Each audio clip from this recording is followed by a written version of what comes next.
Ok, chicos, bien. Vamos a dar inicio a la semana número 11. La semana número 11 nos trae como tema la segunda parte, lo que es la edad moderna, ¿ya? La edad moderna. Nosotros en la clase pasada hemos trabajado la primera parte de esta edad moderna y el día de hoy vamos a ingresar a la última edad de la historia universal, que es la edad ya contemporánea. Bien, chicos, en la clase anterior habíamos hablado de dos movimientos iniciales. Primero, decíamos que la Edad Moderna comenzaba en 1453, históricamente con la toma de Constantinopla, pero sabemos que los cambios que se van a producir no son cambios que se dan pues desde esa fecha, sino años anteriores. Veíamos o veníamos de una época donde había primado mucho un pensamiento dogmático y escolástico, una época de absoluto control de la Iglesia Católica, y en la parte final de ese periodo nace una clase social nueva que comienza a tener un gran poder económico, la burguesía, los comerciantes, los pies polvorientos. Esta burguesía, llamémoslo así, busca la necesidad de tener mayor capacidad de extensión para ampliar, llamémoslo así, sus negocios. Por eso que vamos a ver más adelante cómo comienzan a tener cierta, llamémoslo así, autonomía, cierta autonomía sus, eh, sus espacios geográficos, especialmente los puertos. ¿Ya? Especialmente los puertos. Vimos que el humanismo tenía esa idea de poner al hombre en el centro de la reflexión, buscar que este hombre reflexionara en sí mismo, que buscara el conocimiento en la propia persona, que lograra esa felicidad terrenal propia del burgués, alimentar el consumismo, acelerar la producción, el comercio como una forma de traslado permanente de bienes, producto de este humanismo, cuyos representantes fueron pues Petrarca, Boccaccio, Dante Alighieri y el propio Erasmo de Rotterdam. Ese pensamiento nuevo que gira a inicio de la Edad Moderna tiene un punto de apoyo importante en lo que es el Renacimiento, volver a esos estilos antiguos, clásicos, de una plena libertad, una libertad para poder desarrollar el pensamiento, las expresiones, la cultura en general. Vean ese principio de libertad, se busca la libertad. Como consecuencia de esos cambios, una generación nueva, diferente, alejada un poco ya de las ideas religiosas, de las ideas dogmáticas, se cuestiona ahora la Iglesia Católica directamente con un movimiento de la Reforma. Vimos como Alemania, Suiza, Inglaterra, Francia son parte de esos cambios que se van a producir en el viejo continente, especialmente en el siglo XVI, conocido como la Reforma. Eso implica una respuesta que hará la Iglesia Católica iniciando una famosa contrarreforma, tratar de evitar la difusión de estas nuevas ideas o mantener ciertas costumbres que habían sido dejadas de lado en su momento por esta nueva generación esta nueva generación que va a surgir después de este movimiento humanista. Y vemos cómo la Iglesia reacciona o creando el Index, por ejemplo, restableciendo el Tribunal de la Santa Inquisición, convocando a las autoridades eclesiásticas al Concilio de Trento, ¿no? Utilizando o creando o autorizando una compañía religiosa, una orden religiosa para que sea el soporte y la defensa de sus ideas o sus ideales. Bien, este fue quizás el escenario que se desarrolla en este siglo XV y siglo XVI. Pero también la burguesía es consciente que una de las características que había tenido el feudalismo era la fragmentación del poder, la autonomía de los señores feudales. Acuérdense que esa característica es fundamental. En el feudalismo había plena autonomía, no había poder central, pero esa forma de, llamémoslo así, de autonomía plena, que en un momento quizás fue lo mejor para tratar de desaparecer un imperio, se convertía ahora en un obstáculo, porque el burgués lo que quiere nuevamente es concentrar el poder. que busquen o que se impulse la unificación de reinos para que puedan estos tener la capacidad de controlar a una buena porción de la población europea. Y es por eso que se apoya mucho al retorno de la monarquía. Son los reyes los que van a asumir, o van a, más que asumir, son los que van a servir como elemento de identificación nacional y surgirán los estados modernos europeos, basados por supuesto en los reyes, como el caso, por ejemplo, de España, ¿no? Isabel de Castilla y Fernando de Aragón, la unificación de los reinos católicos, la base de lo que hoy en día es España. O el gobierno en su momento de Isabel I, ¿no? La reina virgen, que logró unificar nuevamente Escocia, Irlanda, ¿no? Inglaterra en un solo reino. Sí, por supuesto que esto fue algo que se va a impulsar en el siglo XVI. Y los dos representativos están ahí que mencionábamos en la clase de historia. Carlos I de España y Carlos V de Alemania. Justamente este rey era uno de los reyes más poderosos del mundo antiguo, ¿no? Por sus grandes posesiones territoriales desde Europa, Asia y América. También tenemos el gobierno de Felipe II, ¿no? Ese gobierno de Felipe II que es quien consolida los dominios españoles aquí en América. O en su momento con Jorge III, que veremos cuando toquemos el tema de la independencia americana, también como símbolo de este sistema absolutista, ¿ya? Pero con algunos cambios que vamos a ver a través de la historia. Entonces, era importante tener a un rey absolutista, porque concentraba el poder, centralizaba nuevamente el poder. Aunque cuando estos reyes se convierten en déspotas y ya tienen todo el poder en sus manos, más que una solución se convierte en un obstáculo. Por eso que la burguesía, ¿no?, va a buscar cómo limitar la autoridad del rey, cómo restringirle ciertos privilegios, cómo enfrentarse a ellos para acabar con este sistema que afectaba, por supuesto, sus intereses. Por lo tanto, en el siglo XVII, en todo el mundo europeo, prima este sistema absolutista. ¿Y qué era el absolutismo? Donde el rey tiene amplios poderes. ¿Dónde surgen las monarquías autoritarias? Al final de la Edad Media, ¿no? Con la crisis de las monarquías feudales, y comienza a tener un predominio nuevamente del rey como eje o elemento de unidad. ¿Qué características tendrá la monarquía absoluta? Repito, el rey tiene amplios poderes.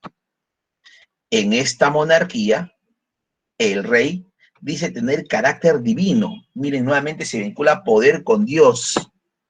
Y quizás el más representativo de estos reyes absolutistas del siglo XVII será, por ejemplo, Luis XIV, aquel que dirá, el Estado soy yo. Como yo soy el Estado, no importa lo que piensen mis súbditos, porque las explicaciones de mis actos las tengo que dar a Dios, porque tengo origen divino, porque soy diferente y soy distinto. Por supuesto que lo dice aquí, los súbditos no gozaban de derechos. Los derechos estaban limitadísimos. E inclusive el despotismo, el autoritarismo era visible. Si alguien reclamaba por esas injusticias, simplemente le podían llevar preso hacia una cárcel sin juicio, sin una defensa que por derecho debería quizás tener este hombre. Los reyes, para gobernar, basan este poder en el aporte, en el soporte que tendrán de los consejos de Estado, que vendría a ser hoy en día Consejo de Ministros, o de los famosos consejos de gobierno, o de algunos sistemas parlamentaristas en su momento, ¿no?, que van a ser ese soporte para estos reyes absolutistas. ¿Quiénes? ¿Quiénes serán considerados países absolutistas? España, Francia, Prusia, los Países Bajos, Austria, Rusia, inclusive inicialmente Inglaterra. Y aquí vamos a hacer una diferencia. Justamente, en el siglo XVII, cuando se han consolidado estas monarquías, uno de los primeros en buscar cambios, en acabar con este absolutismo, en levantar y en realizar movimientos sociales que permitan cuestionar a la autoridad absolutista, fue Inglaterra. Porque en Inglaterra, esta monarquía absoluta se convierte en monarquía constitucional. De ahí la frase, el rey en Inglaterra reina, pero ya no gobierna. Y aquí lo vamos a ver con mayor detalle, ¿ya? Entonces, vamos a ver el sistema político inglés, que es quien toma la delantera, que adopta un modelo diferente, mantiene al rey como objeto de unidad nacional, como identificación nacional, pero su poder ilimitado la restringe. La restringe porque será controlado por un parlamento. Por eso la frase, rey, tú reinas, pero ya no gobiernas, porque quien gobierna es el parlamento, quien controla tus acciones es el parlamento. Mientras que en los demás países como Rusia, como Prusia, como Austria, como los Países Bajos, como España y Francia, el sistema es totalitario o absolutista, donde el rey gobierna a sus anchos deseos y el parlamento simplemente será tomado en cuenta en ciertas ocasiones y su opinión puede ser algo simbólico, porque el poder absoluto lo tiene el rey. Entonces, esas serán las diferencias. Por lo tanto, reitero, en el siglo XVII, Inglaterra restringe la función de su rey. ¿Por qué la restringe? Porque ahora el rey, para poder establecer una ley, tiene que buscar la aprobación del parlamento. Si el rey quiere establecer políticas tributarias en sus reinos y en sus colonias, tiene que tener la aprobación del parlamento. Si el rey necesita, llamémoslo así, un ejército y mantener a las fuerzas, llamémoslo así, armadas, fuerzas militares, tenía que haber una aprobación del parlamento, ¿no? Y el rey podía mantener comunicación permanente gracias a las reuniones periódicas y permanentes que tenía el parlamento, que viene del término parlare. Entonces, vean, pero el rey tenía un derecho, que era el de disolver el parlamento. Pero el parlamento tenía la potestad de controlar las acciones del rey. Repito, por eso la frase, rey, tú reinas, pero ya no gobiernas, quien gobierna es el parlamento. En el caso de Francia, que representa a las demás monarquías absolutas, vean, el rey gobierna, el rey establece las leyes, el rey establece y recauda los impuestos, el rey es quien recluta y forma el ejército. Vean, todos esos poderes que tenía el rey. Y el parlamento solamente puede dar una opinión sobre las leyes propuestas o en algunos casos podía participar en la elaboración de alguna de estas leyes. Vamos a ver cómo aquí hay un poder balanceado, equilibrado. Aquí, por supuesto, que la autoridad, el soberano, maneja a su propia voluntad los destinos de los países absolutistas. Para poder acabar con este sistema absolutista, tomando como ejemplo el sistema político inglés, repito, para acabar con el sistema absolutista, tomando como ejemplo el sistema político francés, que aquí es una monarquía constitucional y aquí es una monarquía absoluta, en el siglo XVIII, en Europa, en Francia, se establece y se difunde un nuevo movimiento ideológico, filosófico, científico. Ese movimiento es la Ilustración.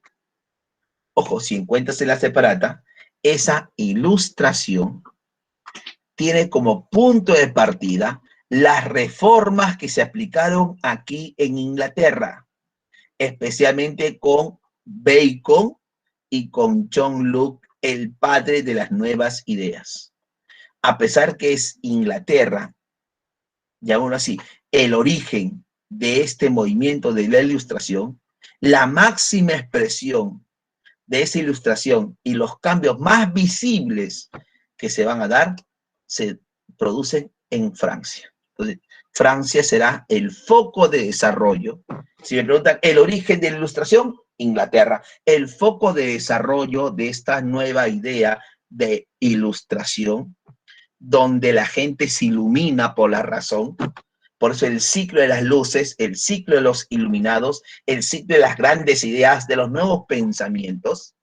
¿Cuál es el objetivo de esta ilustración? Acabar con el sistema totalitario o absolutista. Así como en su momento el humanismo tenía como objetivo acabar con el dogmatismo, con la escolástica y el pensamiento religioso medieval, aquí la ilustración, su objetivo, acabar con el pensamiento absolutista, conservador. Este movimiento nace en el siglo XVIII, pregunten a Admisión, el ciclo de las luces, el ciclo de los iluminados, el ciclo, repito, de las nuevas ideas. ¿Qué implicó la ilustración? Que nuevamente la gente se pueda atrever a pensar y se pueda promover el racionalismo crítico. O sea, la gente tenga la capacidad de criticar el sistema imperante, que no solamente lo aceptemos, sino podamos cuestionar el modelo que se busca imponer. Representó una importante modernización de la cultura y transformar, ¿qué se buscaba transformar? Y cambiar el antiguo régimen. Ya nadie quería mantener ese antiguo régimen. ¿Y qué era ese antiguo régimen? Simplemente esa monarquía totalitaria. Es la ilustración, la base ideológica y la cultura que va a desarrollar la burguesía para su lucha contra el absolutismo y contra los privilegios de los nobles, ¿no? De estos nobles que eran el rezago del feudalismo. También se define como una culminación de lo que es el racionalismo renacentista, eso que vimos en la primera parte, ahora ya aún así es una continuación de la misma. La ilustración critica el orden establecido, la ilustración critica el orden establecido, parece una postura crítica de quién, de la burguesía, quién va a liderar este movimiento, quién va a impulsar, quizás financiar este movimiento, la burguesía, porque es la que busca controlar y tomar el poder. Ya hemos señalado, es el ciclo de las luces, el ciclo de los iluminados, donde se difunde los avances de la ciencia, la filosofía, el arte y la tecnología.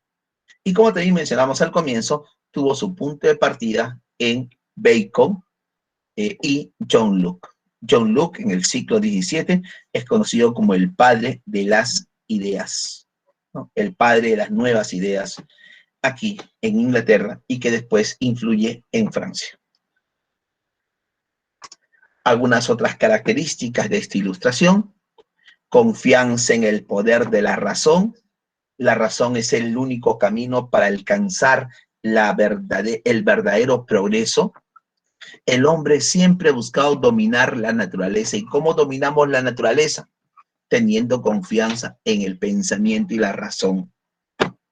Gracias a ello ha habido progreso, y ese progreso para muchos implica alcanzar la felicidad. Acuérdense ese concepto: la felicidad está en la tierra y no en el cielo. La divulgación del saber, una característica de la ilustración, es que como consecuencia del avance de la ciencia y la tecnología, el conocimiento se va a poner o va a ser, digamos así, universal.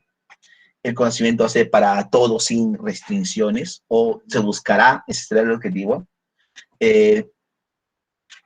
Y todo este conocimiento será plasmado, será compilado y después publicado. Veremos más adelante la famosa enciclopedia.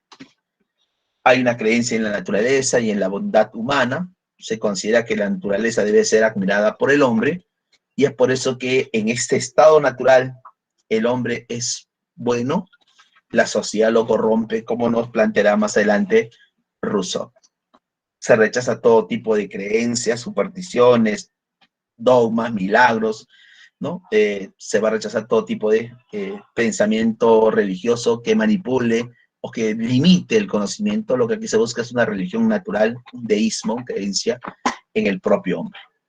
Crítica del antiguo régimen, por supuesto que la Ilustración va a criticar ese poder, repito, que concentra todo en una persona, especialmente en la figura de los reyes y monarcas, que a su propia voluntad se tendrá que tomar decisiones, que la gente tendrá la capacidad no solamente de criticar, sino que va a poder participar gracias a un famoso contrato social, que también lo veremos en unos minutos. Bien, los representantes de este movimiento, que ya ustedes lo han podido trabajar en el tema de filosofía, ¿verdad? La Ilustración y sus representantes. Por ejemplo, algunos representantes, o los tres representantes, llamémoslo así, más conocidos de este movimiento, y los tres franceses, salvo Rousseau, que es suizo, pero con gran influencia francesa. Por eso se dice que Francia es el foco, el centro de la difusión de estos conocimientos. Rousseau, Jean-Jacques Rousseau, Rousseau es un convencido que el poder se encuentra en manos del pueblo, que el pueblo es la fuente de todo el poder. Cuando le damos el poder a una sola persona, la convertimos en déspota, en autoritario, ¿no? En una persona que no va a respetar porque tiene o se siente un poderoso, como ocurría con los reyes que se sentían de origen divino. Entonces, lo primero es que el pueblo es la fuente de todo poder. Y si alguna autoridad no cumple con sus funciones, también el pueblo tiene la potestad de destituirla o de proclamar nuevos gobernantes. Sí, es bueno. Cuando vemos que una autoridad quizás no funcione, podemos levantarnos y podemos hacer un cambio social.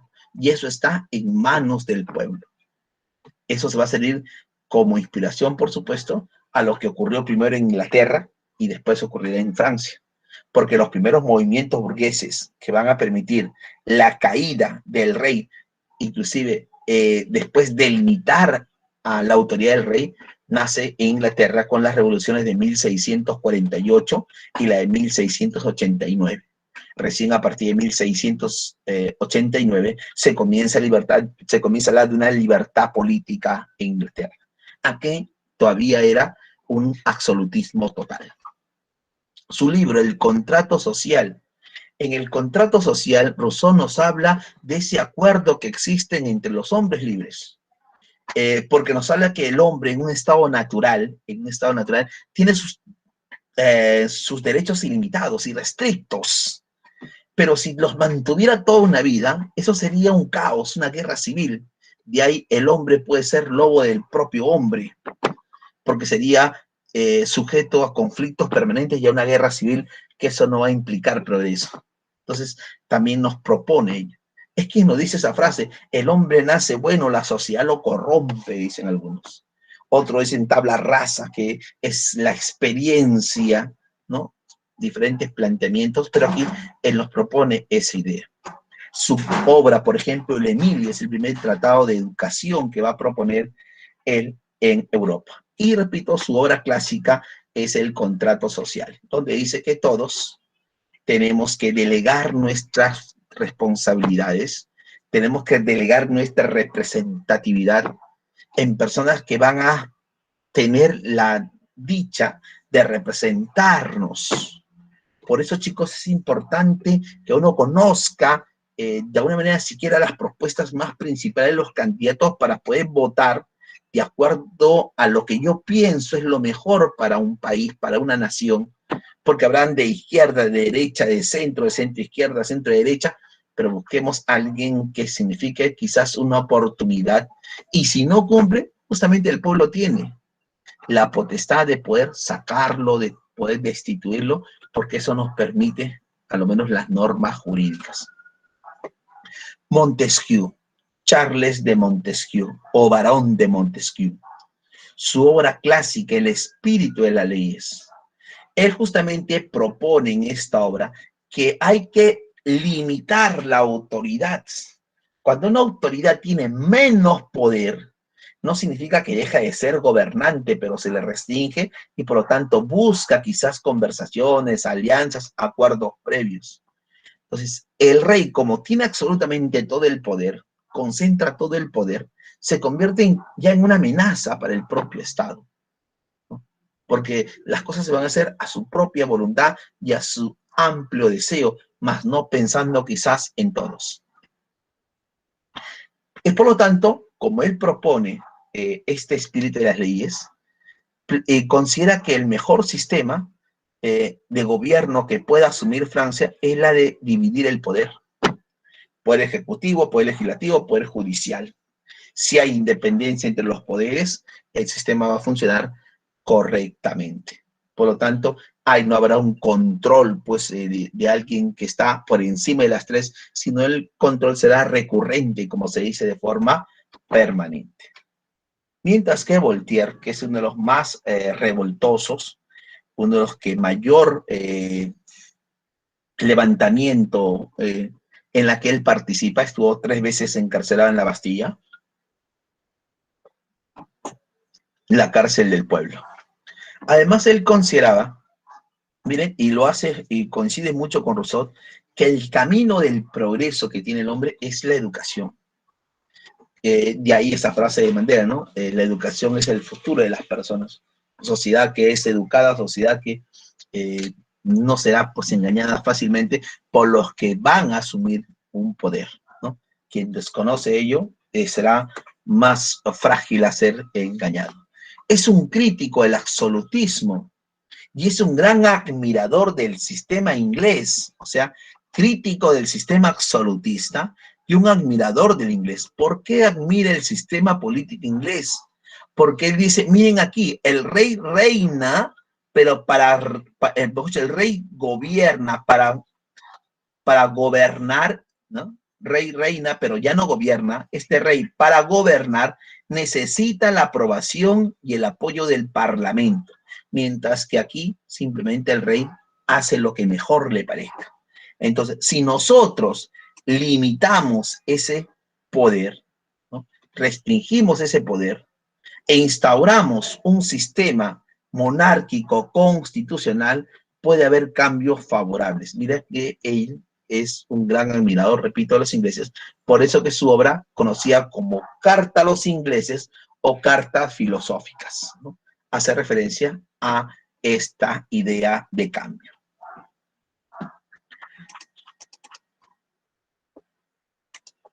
Bien, chicos, esta ilustración que estamos explicando y que ustedes lo van a analizar quizás más tarde, fue un movimiento que se desarrolla con el objetivo de dar un cambio. Primero, servir como base ideológica para acabar con el sistema anterior, con las ideas anteriores.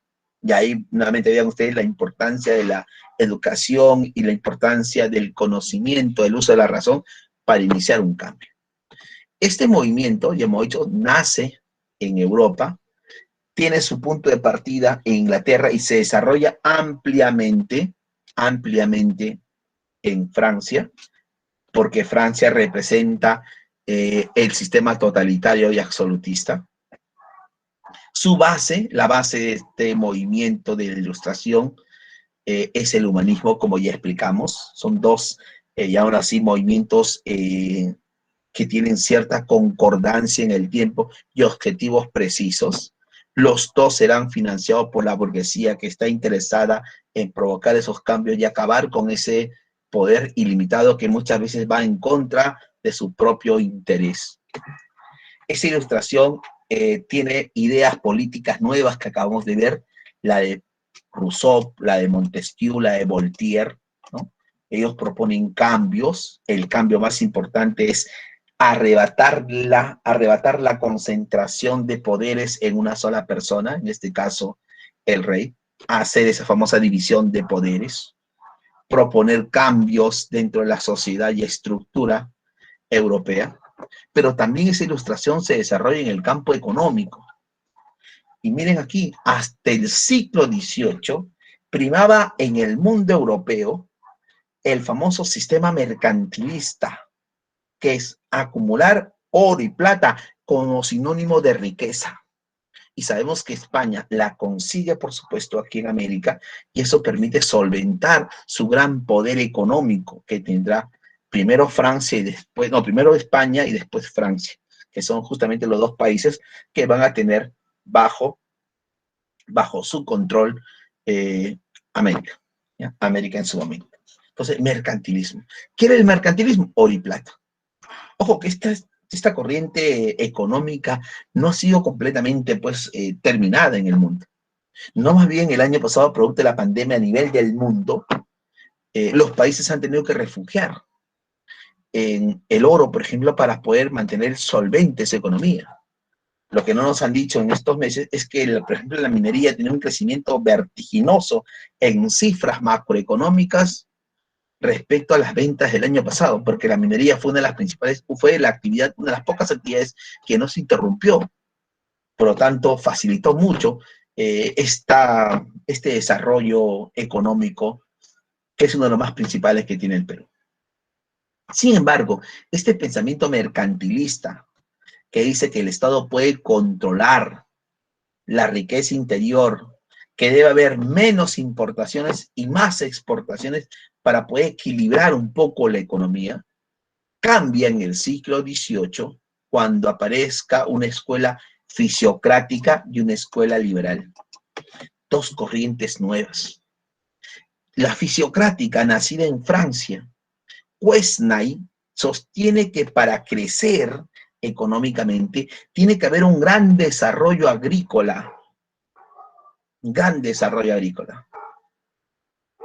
¿Y cuál es el primer país que inicia una revolución agrícola? Una primera reforma agraria, si lo quieren ver desde ese término. Inglaterra. Ya ante el siglo XVII comenzó a acercar sus campos y su agricultura o agroindustria creció. Y mientras los países europeos van a buscar cambiar su sistema político, Inglaterra en el siglo XVIII comienza una revolución industrial, para que vean que tiene la delantera, y eso se ve no en los primeros años, sino para el siglo XIX, 1800, durante todo el siglo XIX y en los primeros años del siglo XX, Inglaterra es la potencia mundial, es el imperio más grande del mundo. Y eso lo vamos a ver nosotros inclusive aquí en el Perú. Entonces, no solamente fue Quesnay, habrá otro que está como pregunta en la semana, Gurnay. Gurnay, por ejemplo, es quien propone que para que un país se desarrolle, tiene que realizar actividad industrial y actividad comercial. Por eso su frase, dejad hacer, dejad pasar. Dejad hacer que se permita la inversión extranjera y el desarrollo de la industria. Dejad pasar que haya libertad comercial. Si yo produzco en grandes cantidades, ¿qué es lo que necesito? Poder trasladar las mercancías rápidamente, porque la economía comercial se mueve en base a la distribución y a las ventas. Pero también en el siglo XVIII, en Inglaterra, vean, Francia e Inglaterra, mientras ellos están pensando en agricultura, en industria y en comercio, ya los franceses lo habían desarrollado hace varios años antes, y aquí en el siglo XVIII plantean, a partir del escocés Adam Smith, conocido como el padre de la política económica moderna, el padre de la economía política moderna.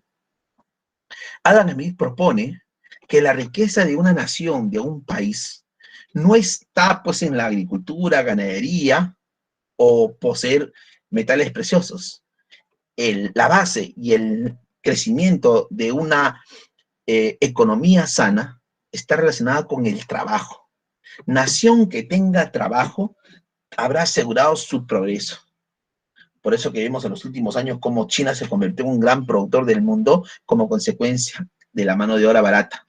Si hoy en día revisamos lo que es ropa deportiva, ropa de vestir, comprada en grandes almacenes, más del 80%, diría yo hasta 90%, es ropa producida en China o en el Asia, porque la mano de obra es barata y lo que busca el empresario no es hacer crecer a su país, lo que le importa es cuánto gana para poder hacerse más rico.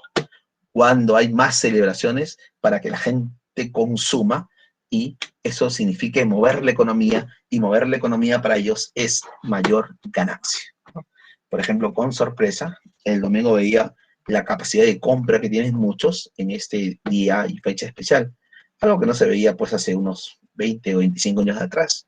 No era tanta esa celebración, bueno, ahora he visto que es una celebración que mueve mucho dinero, ¿no? Las florerías, los lugares de regalos estaban completamente llenos casi todo el día. Bien, chicos, estas ideas que se han desarrollado en el viejo continente, en Europa Central, ¿no? Esta vez se van a compilar, ¿no? Se va a sintetizar ese conocimiento para que sirva como base, para que se pueda difundir este conocimiento, para que para que haya acceso a esa información y se pueda proponer cambios, porque eso al final le interesa mucho a la burguesía, que el conocimiento no se quede guardado, sino se difunda para quizás encontrar explicación a algunas cosas.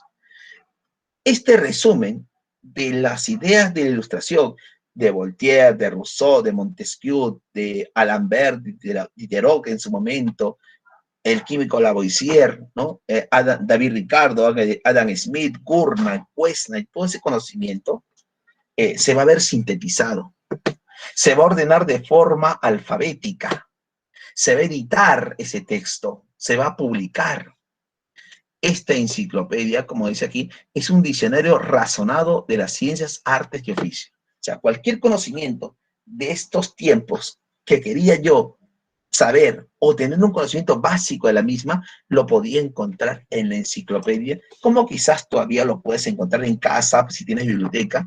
Te aseguro que por ahí habrá siquiera una pequeña enciclopedia anterior que le sirvió a alguien de tu familia para poder difundir, o en este caso, para poder encontrar algún tipo de área diversa, ¿no? Que se hacía o que se producía.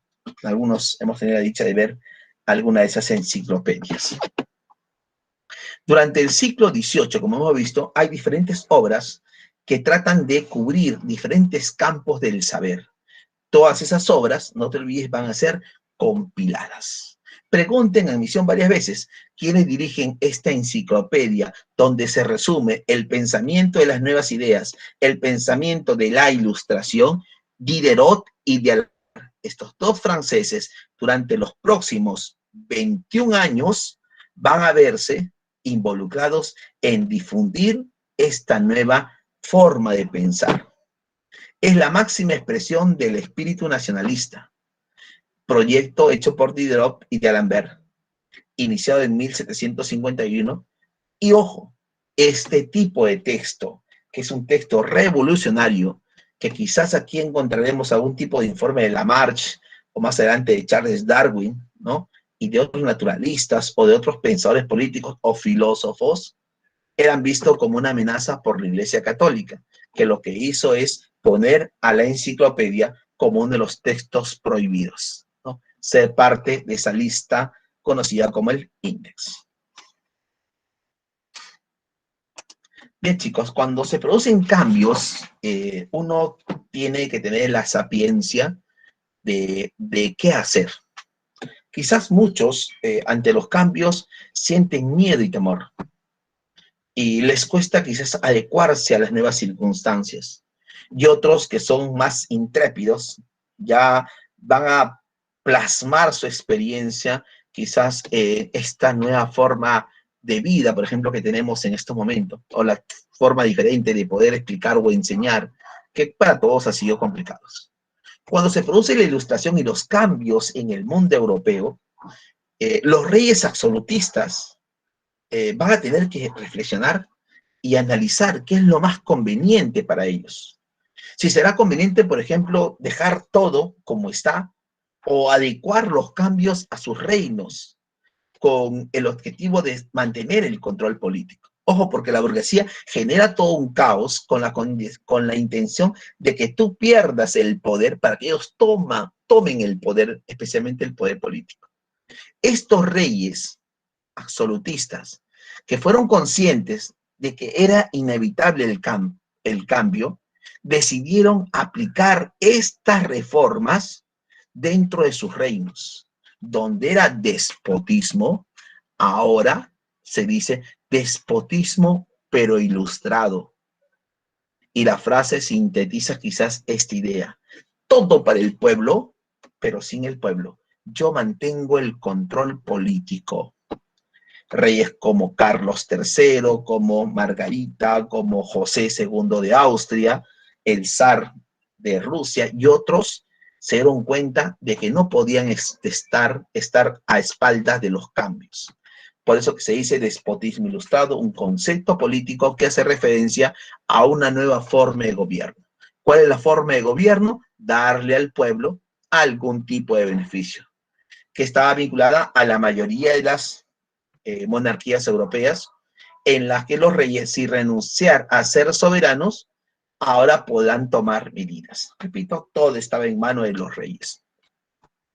El despotismo ilustrado es una tendencia de algunos reyes absolutos de Europa a gobernar en beneficio del pueblo, elevando su condición de vida, dándole alguna dávida, elevando cierto nivel de vida. Pero ellos, los reyes, mantienen el poder. De ahí la frase, el pueblo queda excluido de cualquier participación de gobierno. Recibe los beneficios, recibe y se mejora su condición, pero no pueden acceder a ningún tipo de participación. Y repito la frase, todo para el pueblo, pero sin el pueblo. ¿Qué implicó esas medidas ilustradas, por ejemplo, aquí en América, aquí en nuestro Perú? Esas reformas ilustradas serán llamadas por nosotros como reformas borbónicas. Y el objetivo de estas reformas borbónicas, por ejemplo, fue nuevamente centralizar la administración a favor, por supuesto, de la metrópoli y de los países que eran parte de estas colonias. Económico, como hemos visto, lo que se busca en este aspecto económico, hay cambios, lo que se va a buscar es la liberación de la propiedad, la libertad del comercio, y se va a implantar nuevas colonizaciones, y se va a fomentar la industria, y tanto la industria, el comercio, las nuevas tierras, serán objetivo de la burguesía, y que lo vamos a ver, por supuesto, que en Inglaterra, que va a tener todas estas características para acrecentar su hegemonía aquí en el siglo XVIII. En el campo de la justicia, lo que se va a limitar es las torturas, se va a limitar la pena de muerte, que antes era decisión solamente del soberano, que termine torturado, que termine en cárcel, que termine con pena de muerte. Y todo el mundo tenía que hacer caso a las decisiones porque el rey tenía todo el poder, ¿no? En la religión se comienza a dar tolerancia. En el aspecto de la educación se amplía el acceso a la educación de las clases populares. Ojo, miren esta reforma que se da en Francia, en el Perú se aplica recién a partir de 1950 o 1962, cuando las mujeres pueden participar en la primera elección municipal. Y recién, a pesar que en 1907 se permitió el ingreso a las mujeres a las universidades, todavía este ingreso era muy restringido y limitado, pero a partir de la década del 70 se hizo ya mucho más masificado, mucho más ampliado esa participación. Bien, chicos, esas ideas que se difunden en Europa, conocidas como la Ilustración, que ha servido para aplicar un conjunto de cambios conocido como despotismo ilustrado por los mismos reyes europeos, servirá esta ilustración va a servir como la base ideológica para los reclamos sociales por esas injusticias que hemos podido visualizar, ¿ya? Estos reclamos nacen aquí en Norteamérica, nacen aquí en las costas occidentales de América del Norte. Profesor, ¿y por qué hay colonias de franceses, de holandeses, colonias de españoles, de ingleses, ¿no?, de irlandeses? Si esto es territorio español, porque España es propietaria de América. Simplemente porque España, como desarrolló un sistema mercantilista, estaba más preocupado en el Perú y en México. Y la zona de América del Norte, las costas occidentales, estaban a merced de las invasiones, estaban a merced de los que llegaban en busca de una oportunidad. Hugonotes, calvinistas, presbiterianos, anglicanos, gente ortodoxa, católicos conservadores, todos vienen en búsqueda de una oportunidad que buscarán aquí en Norteamérica. Las 13 colonias es un movimiento separatista de colonos ingleses burgueses establecidos en las costas atlánticas de América del Norte que tuvo como objetivo liberarse del dominio colonial. Ojo, estas eran colonias inglesas. Estaban sometidos a la autoridad de Jorge III y a las decisiones que tomará el Parlamento. Ojo, porque no te olvides, ¿no? No te olvides, aquí en Inglaterra, el rey para gobernar necesita de la aprobación de este Parlamento. Y aquí lo menciona nuevamente, ¿ya? Lo mencionaba por ahí, ¿ya? Que buscan liberarse del dominio británico. Bien, ¿cuáles son las causas de la independencia de las 13 colonias americanas? Primero, un monopolio comercial. Se impuso un monopolio, que es clásico, ¿no? España nos impone un monopolio aquí en América para sus colonias, los ingleses un monopolio para poder comercializar con sus, llamémoslo así, con su a través de diferentes instituciones. Entonces, monopolio comercial. La política tributaria de los ingleses era una política tributaria muy abusiva y autoritaria. Se hacía a sola petición del rey, aunque Inglaterra había que tener una previa aprobación de la misma, como también ya lo hemos mencionado en un primer momento. Las colonias. Para 1617 llegó una embarcación llamada Mayflower. Aquí vinieron los primeros colonos, dispuestos a aventuras, dispuestos a un progreso, ¿no? Diferente y distinto, ya que en Europa vivían una época de post-pandemia muy difícil. Acuérdense que cada vez que hay ciertos problemas o pandemias o crisis económica, los pueblos lo que hacen es migrar, los pueblos lo que hacen es trasladarse, ¿no? En busca de quizás nuevas oportunidades. Decíamos, también los gastos que ocasionaba un ejército en Norteamérica era pagada por los colonos. Y los colonos decían, ¿por qué no tenemos que financiar y pagar una milicia militar, ¿no? Una milicia aquí en Norteamérica? El pago de los impuestos. El pago de los impuestos basado en productos, llamémoslo así, de primera necesidad, como el té, las pinturas, el pomo, el vidrio, el papel timbrado, ¿no? Fueron causas de los reclamos sociales. Y finalmente la Guerra de los 7 años. ¿Qué había ocurrido con las 13 colonias? Las 13 colonias habían participado defendiendo a Inglaterra y en contra de Francia. Se habían sumergido a un conflicto para apoyar a la metrópoli. Las consecuencias lo vemos al final y al final del tema. Vayamos a ver los acontecimientos más importantes que se van a producir aquí en estos tiempos. A ver, primero, no se olviden que estas 13 colonias son parte del territorio inglés. Ellos son súbditos de la corona, son súbditos de Jorge III, quien gobierna cuando ellos inician sus reclamos. ¿Qué es lo que están reclamando estos colonos? Estos colonos están reclamando, ¿ya? Están reclamando la famosa Declaración de Derechos. ¿Qué implicaba para los colonos reclamar derechos? El reclamo de esos derechos, estaba basado en lo que era la participación de los representantes de estos colonos en el Parlamento inglés. ¿Ya? Acuérdense, voy a subir unas cuantas fichas. ¿Ya? Acuérdense de ese esquema que puse al comienzo.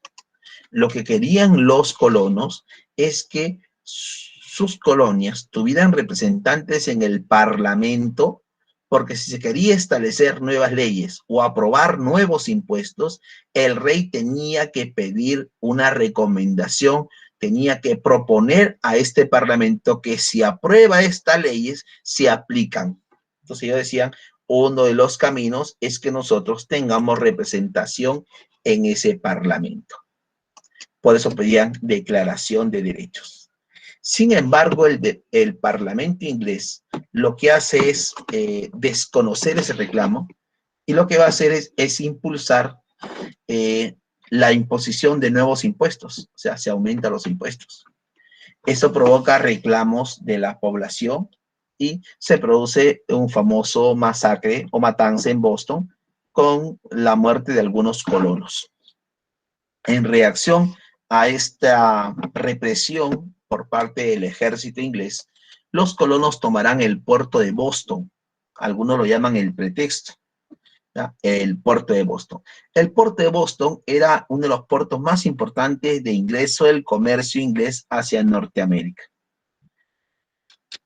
Para 1773, después de este motín y la toma del puerto de Boston, que será también reprimido por los ingleses, los colonos americanos deciden reunirse por primera vez.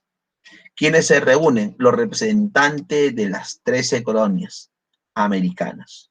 Se reúnen en los congresos de Filadelfia.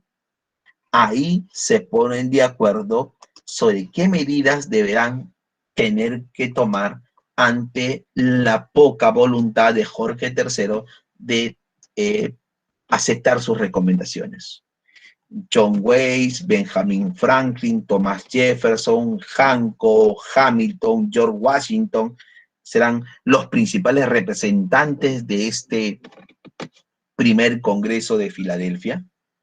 Después de este primer Congreso, donde los colonos reafirman someterse al poder de la corona inglesa, respetan la autoridad de Jorge III, pero nuevamente insisten en que se les tome en cuenta de cualquier decisión.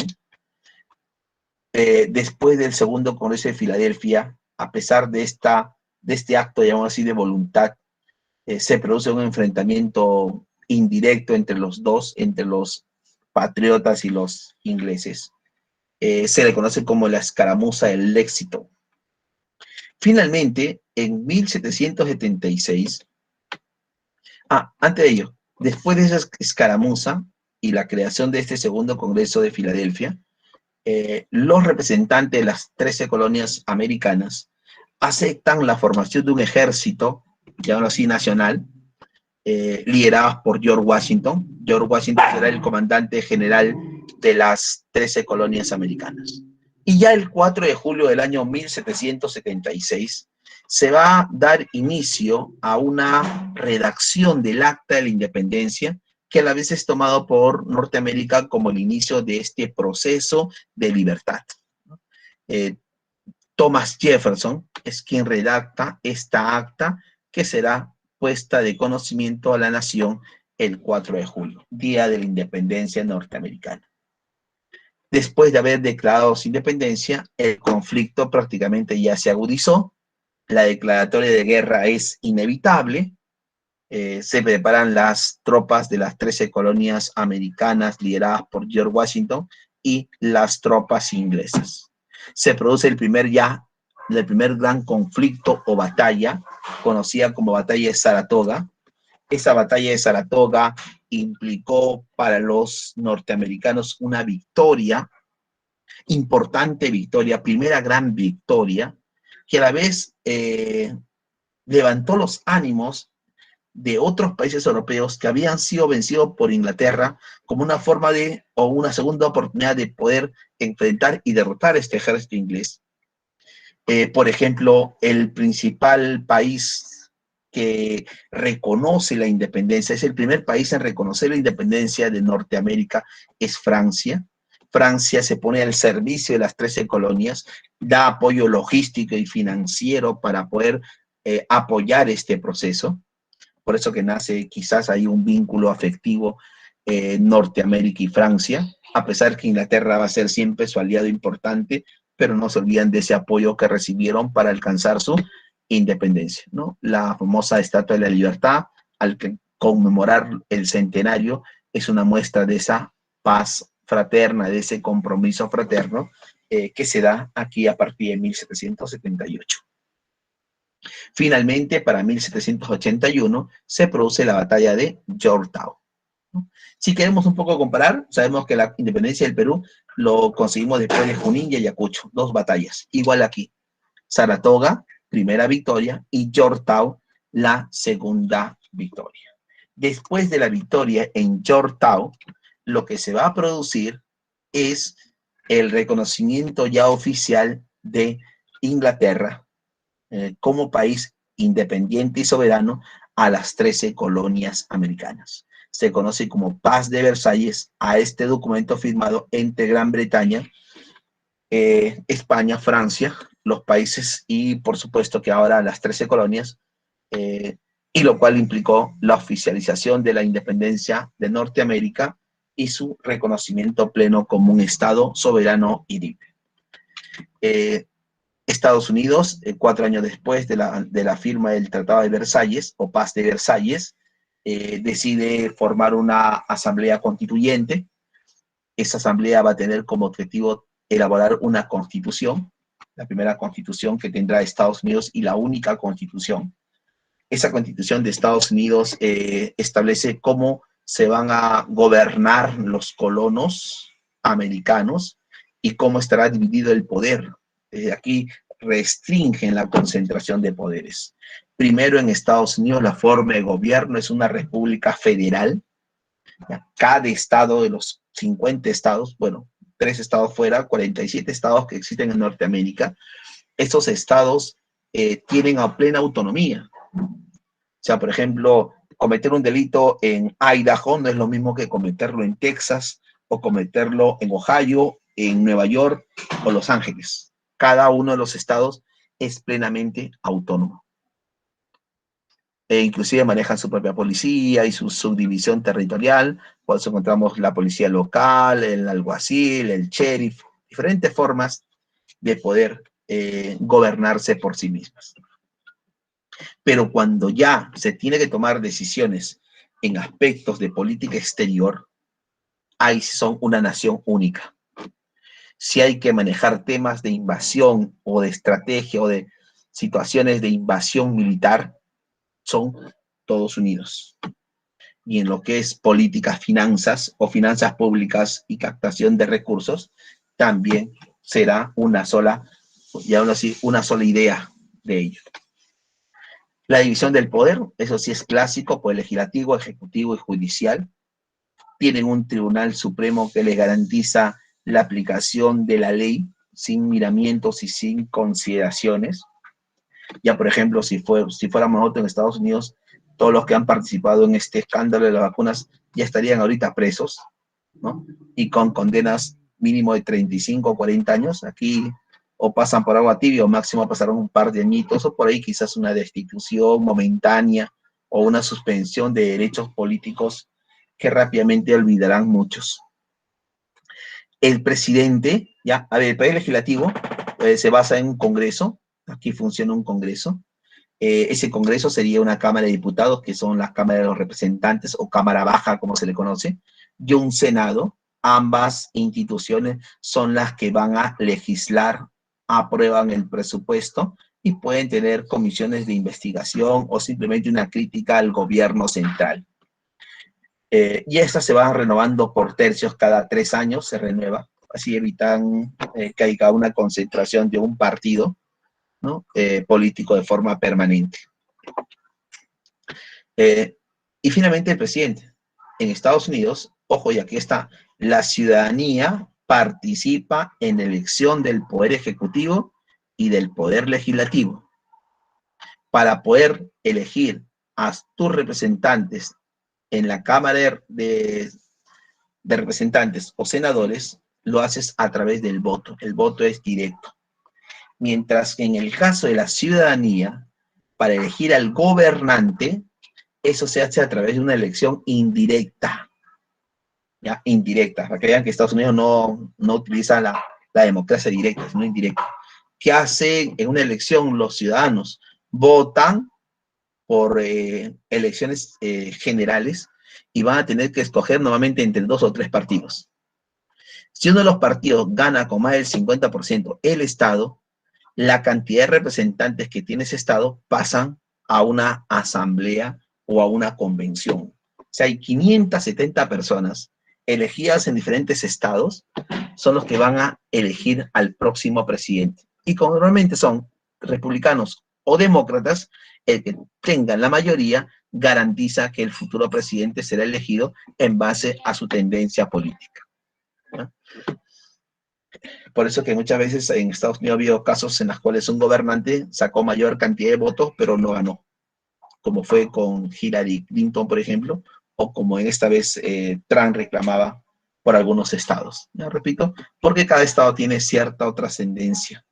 Por ejemplo, no es lo mismo ganar Nueva York que ganar Carolina del Norte, California, ¿no? O ganar, pues, Texas.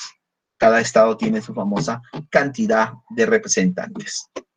Finalmente, 2 años después, para 1789, el primer presidente, George Washington, ¿ya? George Washington. Entonces, llamémoslo así, recién a partir de 1789 se inicia la etapa republicana de los Estados Unidos. Bien, chicos, ahora podemos trabajar el tema de lo que es la Revolución Francesa, ¿ya? La Revolución Francesa. La Revolución Francesa es el acontecimiento histórico que va a poner punto final a la edad moderna y se inicia una edad contemporánea. La Revolución Francesa se va a convertir en un hito histórico para el mundo europeo y tomando en consideración lo que lograron los norteamericanos, aquí en este proceso de independencia, porque las consecuencias de este movimiento, que nos lo pasamos, así que lo vamos a retomar un ratito, es el primer caso en la historia que una colonia se independiza. O sea, la primera es que una colonia en el mundo logra su independencia en base al principio de la libertad, de la igualdad, ¿no? Que es el derecho a la vida, por ejemplo, se logra aquí en Norteamérica. Sirve como inspiración para la independencia de Latinoamérica y la Revolución Francesa. La burguesía comienza a liderar una sociedad moderna basada en clases. Se ha promulgado una primera constitución escrita, ¿no?, en la historia, y se inicia el expansionismo de Estados Unidos, que vamos a ver, los perjudicados van a ser España, la propia Francia y por supuesto México. Bien, el otro hecho complementario, esta vez ya en el corazón de Europa, va a ser el movimiento en Francia. Profesor, ¿y por qué en Francia y por qué no en España, en Holanda, en Bélgica, en Austria, en Prusia, en Rusia o en Inglaterra? Porque ellos tenían ya un sistema diferente. Mientras que Inglaterra tenía su monarquía constitucional, en Europa se había hecho un famoso despotismo ilustrado. Todo para el pueblo, pero sin el pueblo. La gente contenta. El único rey que no quiso aplicar ninguna reforma que de alguna manera favoreciera al pueblo y afectara a las clases pudientes fue Francia. Y hemos visto cómo en una nación, si la revolución no lo quiere hacer el gobernante, el pueblo tiene la potestad de levantarse y reclamar por algunas injusticias o simplemente reclamar un cambio social. ¿Qué produjo la Revolución Francesa? En el aspecto político, el absolutismo. Hemos dicho que uno de los reyes más abusivos de este sistema absolutista fue primero Luis XIV, que decía, el Estado soy yo soy de sangre azul, soy de origen divino. Vino después Luis XV, que decía, miren la frase, soberano, va a haber crisis, va a haber problemas, porque no enfrentamos con mejores términos. Después de mí que venga el diluvio. Que el diluvio vino con Luis XVI, que no pudo parar la parafernalia y el derroche del dinero en las fiestas del Palacio de Versalles, que favorecía a pocas personas en desmedro de una economía que estaba en una situación caótica, ¿ya? Cuando dicen crisis, todavía crisis puede salvar, pero caótica ya, es una situación casi insalvable en su momento. ¿Por qué era insalvable? Porque la deuda en Francia era 4 veces su presupuesto, 4 veces su Producto Bruto Interno, por lo tanto era casi imposible que pagara. Es como si tú ganaras 1.000 soles y debes 4.000, ¿no? y es imposible pues, tener esa capacidad. Otra de las causas fue en el aspecto social, una gran diferencia social. Si hacemos una pirámide, vamos a ver que el 2% de la población, 2% de 23 millones, aproximadamente 500.000 personas, integraban el clero. Y ese clero se veía favorecido porque poseía riquezas, propiedades territoriales y encima no pagaba impuestos. El siguiente, casi 3% de la población, aproximadamente 750.000 personas, integraban la nobleza, el duque, el conde, el barón, el duque, el marqués, ¿no? Los que tenían su título nobiliario y pertenecían a esa nobleza cortesana. Entre los dos, 5%. Y el 95% de la población, o sea, toda la base de la población, campesinos, artesanos, descamisados, hansculotes y la burguesía, a pesar que representaban el 95%, la riqueza no pasaba el 20%. Y las otras dos clases sociales tenían el 80% de la riqueza, los otros 20%, y todavía por un grupo reducido, así que había una gran desigualdad. La imposición de tributos. El que tenía el 95% de la población, que su sueldo era mísero, pagaba casi el 80% de impuestos, mientras que las dos clases pudientes y bastante reducidas estaban exonerados de cualquier impuesto. ¿De qué vivían esa clase social? De los impuestos del pueblo. Por eso se parece o reclaman por esa injusticia. Y si alguien reclamaba en Francia por esa injusticia, el rey Luis XVI le mandaba una carta sellada y terminaba preso en la cárcel del pueblo, en la Bastilla.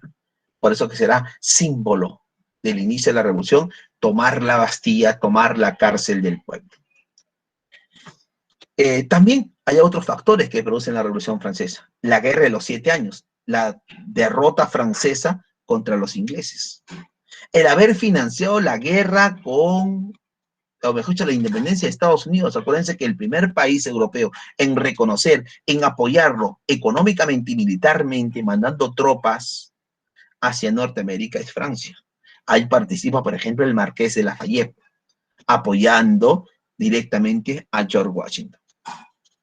Y un excesivo gasto público. ¿Por qué gasto público? Porque hemos visto que tanto el clero como la nobleza, que representan no más del 5%, todos los días tenían reuniones sociales, banquetes, fiestas en el Palacio de Versalles, el símbolo del absolutismo, del derroche fiscal, e inclusive estaba la famosa María Antonieta, ¿no? La famosa Madame Déficit.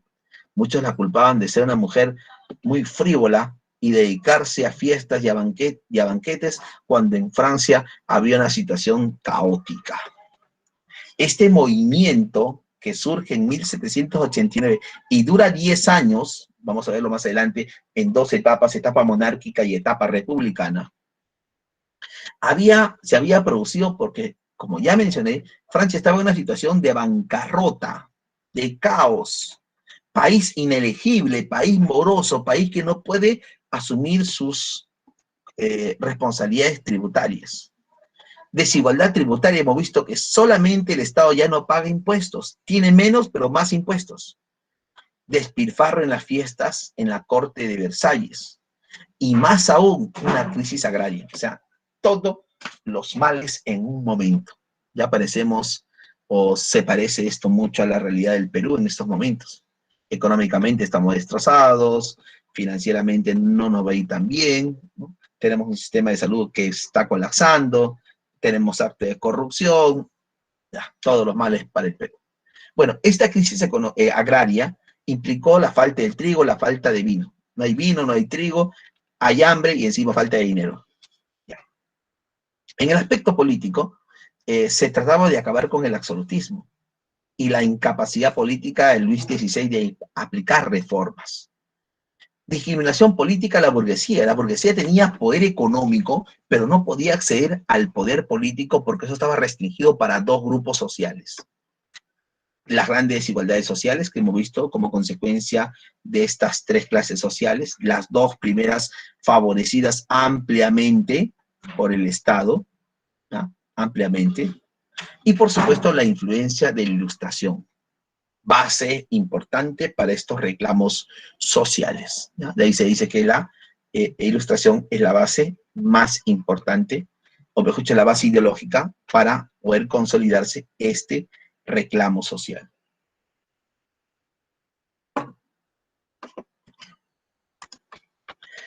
Para abril de 1789, el ministro de Economía, Necker, solicita al rey Luis XVI la convocatoria a un estado general. ¿Qué eran los estados generales? Lo dice aquí, era una asamblea excepcional, excepcional, y se reunían en situaciones de emergencia. Podía ser una crisis política, una crisis financiera, una guerra, una situación de hambruna general, y estaba representada por las tres clases sociales. ¿Quiénes eran esas clases sociales? Los nobles, que ya hemos visto, es el segundo estado, o comencemos para no confundirnos, el rey, ya hemos hecho la figura que concentra todo el poder. Está por encima de todos. Y lo dice ahí, es delegado, entre comillas, de Dios con poder absoluto y hereditario. ¿No? Poderes absolutos. Debajo del rey estaba el clero. Miren, el clero, o sea, la iglesia todavía tenía una gran presencia y gran poder en Francia. Y el clero estaba compuesto por el cardenal, por el arzobispo, por el obispo, por todos los funcionarios de la iglesia. Estos integrantes de la Iglesia Católica en Francia tenían grandes extensiones territoriales, ¿sí? Tenían importantes cargos en la administración, especialmente en el campo educativo. Acuérdense que aquí se forma o aparece la escuela con Carlomagno. Y además eran los que eran el soporte teológico, ideológico de este origen divino de los reyes. Y además de poseer grandes riquezas, no pagaban impuestos. No pagaban impuestos. El segundo estado, ¿no? Era la nobleza. Este grupo, también muy pequeño, es la que se formaba en base a los rezagos del feudalismo, porque estaba compuesto por los príncipes, por los duques, por los barones, por los condes, por los marqueses, u otros que tenían un título de nobleza. A pesar que tenían título y tenían prestigio social, tampoco pagaban impuestos y eran propietarios de gran parte de las tierras. O sea, entre los nobles y el clero había una gran concentración de tierras. Y miren lo más jocoso, es que no pagaban impuestos. El tercer estado, o el llamado estado llano, formado por los burgueses, formado por los campesinos, por los artesanos y los famosos Hanskulotter o trabajadores braceros en su momento. Es más del 80% de la población y era la que pagaba impuestos y era la principal fuerza de trabajo. Estaban sometidos al poder absoluto del rey. Repito, la famosa carta sellada. Puto, tú por revoltoso te vas preso a la Bastilla. ¿Por qué me voy preso a la Bastilla? Porque yo lo decido, porque tengo todo el poder. Ahí no había juicio, ni reclamo, ni derechos humanos, ni nada por ahí. Por supuesto, repito, sometidos a una injusticia absoluta. El 5 de mayo, ya, el 5 de mayo de 1789, se convocó y se hicieron presentes los representantes de estas tres clases sociales. El objetivo, pregunta en el examen, ¿cuál fue el objetivo de estos estados generales? Iniciar una reforma tributaria. Según Necker, todos tenían que pagar impuestos ante circunstancias de emergencia. Una reforma tributaria. ¿Y por qué era necesaria una reforma tributaria? No te olvides, porque ni el clero ni la nobleza pagaban impuestos. Lo que pagaba el pueblo ya era bastante oneroso y alto, pero insuficiente para cubrir esas necesidades que habían provocado los propios nobles en su momento. Se hizo la propuesta de una reforma tributaria y se pasó al sistema de la votación. Votemos por la propuesta. Los nobles y el clero dicen que el voto sea por orden. Si era por orden, un voto, y el tercer estado, un voto. Definitivamente, si estas dos clases sociales nunca habían pagado impuestos, el hecho de que tuvieran esa posibilidad los asustaron y quisieron acelerar la votación. El tercer estado se opuso, porque sabía que las dos clases sociales que nunca habían pagado impuestos no iban a estar a favor de esta reforma. ¿Qué propone el estado llano o tercer estado?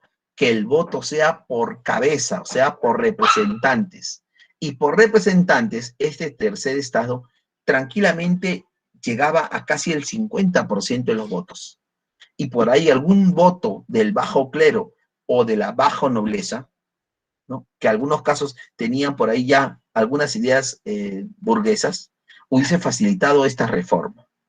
Como no se pusieron de acuerdo cómo votar, otra pregunta que ha venido en emisión, el principal problema que enfrentarán o que se va a enfrentar aquí en los estados generales es el problema del voto. No se pusieron de acuerdo cómo votar estas propuestas. Como el rey no logró el consenso necesario, cerró los estados generales.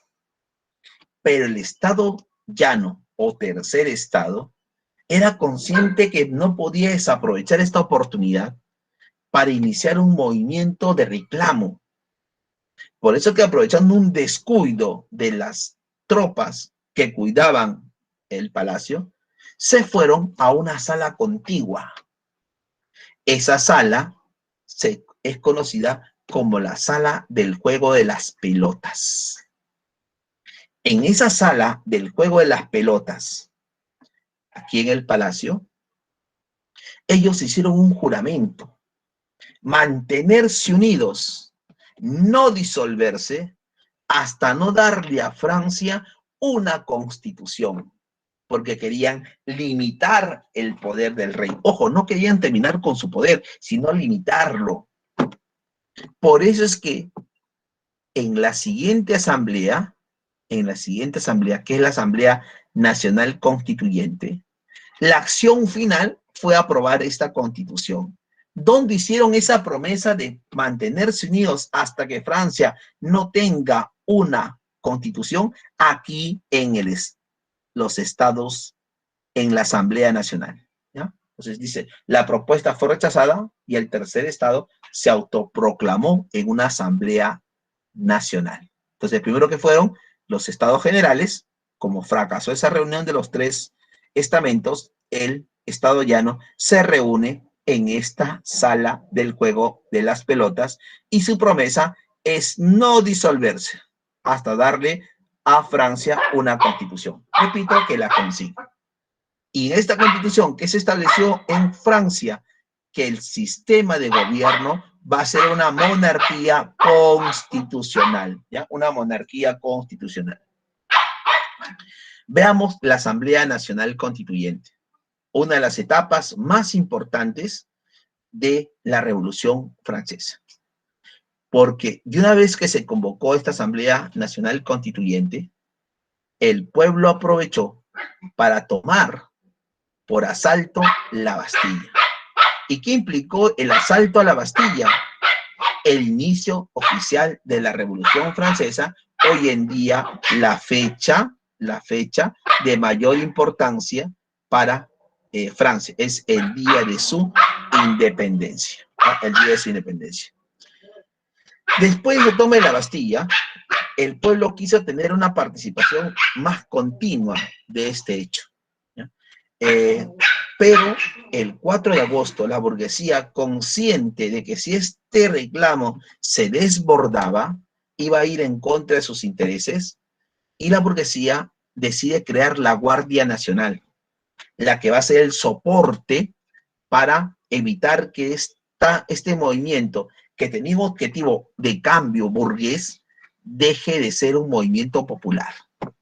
Por eso siempre hemos visto en los reclamos que ha habido en el Perú, a veces se busca un objetivo, no se cumple el objetivo, Pero esa clase que impulsó esos reclamos ya tiene el poder. Después que tiene el poder, se olvida, restringe, limita. Yo me acuerdo mucho en la última marcha, decían, cambio de constitución, que se vayan todos, ¿no? No se fue ninguno y la constitución sigue vigente. Y los que incentivaron o lideraron estos movimientos o impulsaron estos movimientos, lograron quizás un objetivo. Eso ocurrió aquí en Francia. Por eso que los descamisados, los Hans Clotter, los comerciantes y los campesinos ya no pudieron seguir participando. Y donde la burguesía se asegura obtener resultados positivos para sus intereses, redactando una constitución. Ojo, donde al rey no le quitan autoridad, sino que le van a restringir, le van a limitar el poder que él concentraba y que era único y absoluto. Durante esta Asamblea Nacional, otra medida tomada fue establecer, por ejemplo, una constitución del clero. La constitución del clero le permitió al Estado apropiarse de los bienes de la Iglesia Católica y estableciendo que los arzobispos, los obispos, los vicarios, los párrocos sean funcionarios del Estado. Y el logro más importante que se va a conseguir aquí en la Revolución Francesa es la famosa Declaración de los Derechos del Hombre y el Ciudadano. Ojo, Declaración de Derechos. ¿Dónde encontramos por primera vez Declaración de Derechos? Aquí, vean. En 1765, en Inglaterra, mejor dicho, en las 13 colonias, los colonos que pedían Declaración de Derechos, ¿qué se va a conseguir aquí en la Revolución Francesa? Se va a conseguir esa ansiada Declaración de los Derechos. Igualdad, libertad, fraternidad, propiedad privada, voto libre y soberano. Como quizás los principales derechos que se obtienen aquí en agosto, 24 de agosto del año 1789. Recién bien Francia, después de más de 250 años, donde muchos países europeos habían logrado acabar con el feudalismo, restringir el sistema feudal, Francia recién lo va a realizar en agosto de 1789. Se suprimió el feudalismo y los bienes de la iglesia, ¿ya?, van a ser parte del Estado. Se va a expropiar o apropiar. Apropiar es coger, ¿no? Expropiar o apropiar. O sea, darle de todas maneras un pago posterior. Y repito, el acontecimiento más importante junto con la declaración o que pone punto final a este periodo es que Francia va a tener una constitución. Y en esa constitución se establece que el rey reinará, pero que ya no va a gobernar. Ante ello, no se olviden, Estados Generales, Asamblea Nacional Constituyente, y ahora vamos a ver la famosa Asamblea Legislativa. Todos estos 4 momentos son del periodo de la monarquía, ¿sí?, porque está presente el rey. Estados Generales, Asamblea Nacional Constituyente y Asamblea Legislativa. Después de este periodo, ya se inicia una república. A ver, una vez aprobada la Constitución de 1791, la primera, se nombra una Asamblea Legislativa. Es aquí donde va a aparecer en Francia ese término que hoy en día escuchamos mucho, ya que estamos próximos a unas elecciones. Partido de derecha, los girondios. Partido de izquierda, los jacobinos, los montañeses, los cordeleros. Y partido de centro, los fuldenses. Cuando escuchamos partido de izquierda, ¿quién representa? A los campesinos, a los obreros, a los estudiantes, a los pequeños agricultores, a los pequeños comerciantes. Entre comillas, representan al pueblo. Los girondios son los grandes comerciantes, los banqueros, los profesionales, los propietarios de tierras, entre comillas, los que poseen riquezas. Y los fuldenses son los que defienden al rey, son los monárquicos, son los que están a veces con la izquierda y a veces con la derecha, de acuerdo a su posición política o de acuerdo a sus intereses. Entonces tenemos esa idea que nace aquí en Francia. Aquí nacen los partidos políticos y esa tendencia, repito, básicamente por la ubicación que tendrán en este escenario. En esta asamblea legislativa, ¿ya? En esta asamblea legislativa se va a conseguir, por ejemplo, abolir los derechos del rey como consecuencia de un intento de escaparse de Francia. Por la frontera con Bélgica, por Varennes, el rey, disfrazado de campesino, intentó irse de Francia.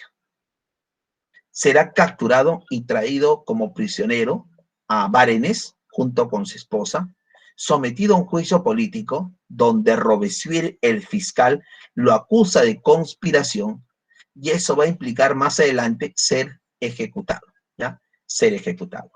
También durante la Asamblea Legislativa, Francia tiene que enfrentarse por primera vez a un ejército extranjero, a los austríacos, como consecuencia de que María Antonieta, la esposa del rey, era de esa casa dinástica.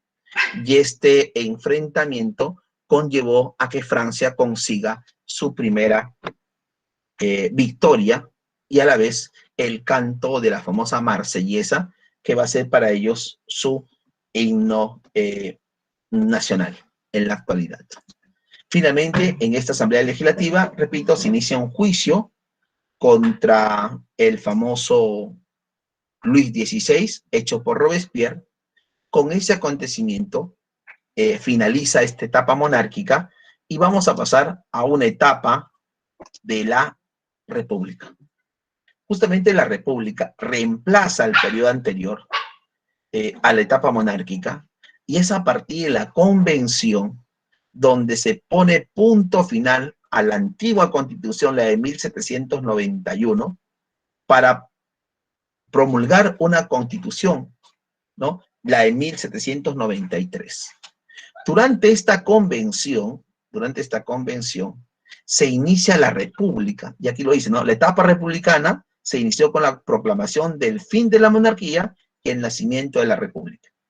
En esta convención predominan los partidos de izquierda, especialmente los jacobinos y los cordeleros y los montañeses, pero son los jacobinos. Esta época es conocida como la época del terror, llamada así porque se va a ejecutar a 30.000 personas en menos de un año, con la aplicación de la famosa ley del sospechoso, que dice lo siguiente: quien no ha hecho nada por la libertad, no ha hecho absolutamente nada por ella. Al simple hecho de ser un conspirador y ser sospechoso de conspirar, terminas ejecutado, guillotinado. Quien gobierna en este periodo es el ex fiscal Maximiliano Robespierre, el incorruptible Robespierre, que se va a ver respaldado por su comité de salvación pública, repito, y la aplicación de esa ley del sospechoso. Sin embargo, como dice, a pesar que aquí será ejecutado Luis XVI, María Antonieta, el químico Lavoisier, Marat, Danton y otros líderes de estos movimientos, el propio Robespierre termina siendo ejecutado porque para 1794 hay una reacción de los partidos, llamémoslo así, de derecha, ¿no? Los famosos girondios, que van a ejecutar a Robespierre. El incorruptible también termina guillotinado, ¿no? Termina guillotinado. Finalizado esta convención, se da paso al último periodo de esta república, conocido como el directorio. Entonces, la república solamente tiene dos periodos: la convención, la época del terror, y el directorio, a diferencia de la etapa monárquica, que tuvo 4. Los estados generales, la Asamblea Nacional, la Asamblea Nacional, la Asamblea Nacional Constituyente y la Asamblea Legislativa. 4. Ahora solamente hay 2. El caso de la convención y el directorio. Es aquí en el directorio donde se establece una república basada en la división del poder. Por ejemplo, el Ejecutivo será gobernado por 5 integrantes, 5 miembros que forman un directorio, un poder ejecutivo, una forma de un consejo de ministros liderados por 5. El poder legislativo con 2 cámaras, la Cámara de los Diputados y la Cámara de los Senadores. Pero quizás lo más trascendental en este periodo del directorio es la presencia de Napoleón, aquel estratega militar que había destacado en batallas victoriosas en Italia y en Egipto, que al retornar a Francia será recibido como, llamémoslo así, héroe, ¿no? Y además, él, aprovechando esa popularidad, ese caudillismo que lo hemos visto en el Perú de épocas de la República, inclusive hasta el día de hoy, la gente ve pues a estos caudillos como los salvadores, aprovecha esa circunstancia para dar un golpe de Estado. Con el directorio se termina la Revolución Francesa porque se da inicio a una época napoleónica o a una era napoleónica. Napoleón promovió un golpe de Estado conocido como el golpe del 18 de Brumario. El 9 de noviembre del año 1799 se acabó esta revolución porque ahora esta revolución será mucho más liberal, burguesa, y para esto se utiliza la figura de Napoleón. Los burgueses apoyan este movimiento. La era napoleónica. La era napoleónica tiene 2 momentos, el consulado y el imperio, ¿ya? Consulado e imperio. Veamos este consulado. Fue el gobierno inicial. El primer cónsul siempre será Napoleón y además será cónsul vitalicio. Los que lo acompañan serán figuras decorativas de acompañamiento nada más, como Duco, como Sieyes, como Cambaceres o Lebrón en su momento. Al final, quien tiene todo el poder, tiene la capacidad de plantear reformas, es Napoleón. Eso me recuerda mucho al sistema político peruano, donde tenemos un presidente y 2 vicepresidentes. Normalmente los vicepresidentes pasan desapercibidos y durante sus 5 años no los conocemos, no tienen oficina, no tienen iniciativa de gasto, no tienen iniciativa legislativa. En fin, son 2 acompañantes, aunque en este último gobierno, esos 2 acompañantes, uno terminó renunciando y la otra terminó pues destituido. En este caso fue vacado. El consulado. El consulado fue una organización establecida desde 1799 hasta 1804. Ya hemos dicho, Napoleón tiene todo el poder. Algunas medidas importantes, creó el Banco de Reserva de Francia y la imposición de su moneda nacional, que estuvo vigente hasta la década del 90, el franco, hoy en día reemplazado por el euro para todos los países de ese continente. Propuso una nueva constitución. Para ello se apoyó mucho en el plebiscito, que es clásico del autoritarismo o de los caudillos, buscar un cambio constitucional. Centralizó la administración, el Estado asumió la educación pública, en su momento creó el famoso Código Napoleónico y firmó un concordato con el Papa Pío VII. Ese concordato le permitió que él fuera coronado emperador. Va a ser coronado emperador en 1804 por el propio Papa. Ya para 1804 vamos a ver cómo Francia se va a ir extendiendo y ocupando espacios de mayor extensión territorial. Y para 1812, que es el momento de máximo apogeo de Napoleón, vean Napoleón todo lo que va a ocupar, y tanto España como la Confederación del Rin, Italia y el Ducado de Varsovia serán los países que en su momento serán aliados de Napoleón. Una forma de resurgimiento de un imperio sacro, imperio romano germánico, o más que el sacro imperio romano germánico, un imperio carolingio, más bien porque Napoleón disuelve el imperio sacro romano germánico. De ahí nace la rivalidad Francia-alemana, que provocará varias guerras, que lo veremos en la siguiente clase. Y ya en la época napoleónica, lo que se conoce de Napoleón, y ustedes lo han podido quizás visualizar o leer, en todo caso una explicación anterior, es que Napoleón tiene la categoría de ser un genio militar, de tomar decisiones en el campo de batalla que implicaron victorias a veces inesperadas. aunque quizás uno de los golpes más duros que sufrió Napoleón fue una derrota naval a manos de Inglaterra. Inglaterra derrotó a los a los españoles y a los franceses en el combate de Trafalgar, donde cumple un papel importante el capitán Nelson, con una frase: Inglaterra espera de sus ciudadanos que cada uno cumpla con su responsabilidad y función. Como veremos, Napoleón hizo un bloqueo continental por toda Europa. El único que no quiso aceptar ese bloqueo fue Portugal. Por eso que aquí, durante la extensión de Napoleón, se intentó tomar Portugal. Para eso se permitió o se pidió a España pasar por su territorio. Pero antes de ello, para 1805, se recuerda la famosa batalla de Austerlitz, o batalla de los emperadores, o batalla modelo en su momento. Aquí es donde resalta la figura de gran estratega militar que tendrá Napoleón, porque tenía un ejército con una superioridad de 30.000 hombres. A pesar de estar en inferioridad numérica, Napoleón logra una victoria. Importante porque le va a permitir consolidar su expansión por la conferencia del Rin. Finalmente, para 1813, o mejor dicho, entre 1808 y 1813, España estará sometida al poder de Napoleón, y eso lo vamos a ver en la siguiente clase, porque este acontecimiento facilitará el proceso de emancipación de las colonias aquí en América. Finalmente, la invasión a Rusia en 1812 implicó el declive de las tropas napoleónicas, porque su retorno a Europa será pues difícil, y además los países europeos se han aliado formando una sexta coalición. Van a enfrentarse a las tropas napoleónicas en lo que se conoce como la batalla de Leipzig o batalla de las Naciones, que se desarrolla en 1813, ¿ya? Aquí hay un pequeño error, en 1813. Para 1815, Napoleón regresa de su primer destierro de la isla del Elba, retoma el gobierno de Francia por 100 días, por eso conocido como el gobierno de 100 días, y ya en Waterloo se va a producir la derrota final de Napoleón y su posterior destierro a la isla de Santa Elena, donde fallece en 1821.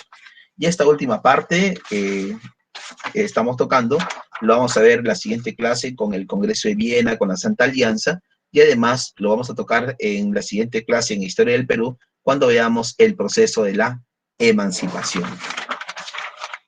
Bien, chicos, vamos a desarrollar nuestra separata. A ver, primera pregunta, 1, alternativa E, los estados generales. 2, la alternativa A, el contrato social. 3, la alternativa A, el Marqués de Lafayette. 4, la alternativa E, el fin del feudalismo y la constitución del clero, por parte de las medidas que se tomaron en la Asamblea Constituyente. 5, alternativa D, Inglaterra. 6, la alternativa C, el hombre será lobo del propio hombre, lo decía Thomas Hobbes, uno también de los ideólogos de la Ilustración. 7, la alternativa C, Virginia, la primera colonia en Norteamérica. 8, la alternativa A, el asalto al puerto de Boston. 9, la alternativa C, la burguesía.